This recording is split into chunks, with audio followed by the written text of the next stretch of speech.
दीदी में दीदी का बेटा जरूर आएगा, पर उस बच्चे की मौत कौन सा है सोची नहीं आएगी। मैं इसलिए आया हूँ ताकि आपको बता पाऊँ कि पेशेंट की कंडीशन क्रिटिकल है। अब शायद माँ और बच्चे में से किसी एक को ही हम बचा पाएंगे, क्योंकि आप फैमिली मेंबर है। आपको डिसीजन लेना है कि आपकी पत्नी को बचाना है या बच्चे को। अब बच्चे को बचाइएगा, ओके।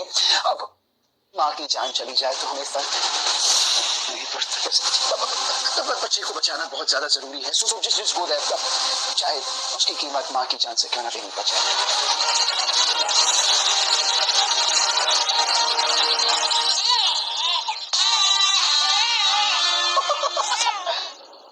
ये तो चमत्कार हो गया। इतने कॉम्प्लिकेशंस के बाद भी माँ और बच्चा दोनों सुरक्षित है। मिसेस रॉय चौधरी, बधाई हो, आपको जुड़वा हुए हैं, एक बेटा और एक बेटी।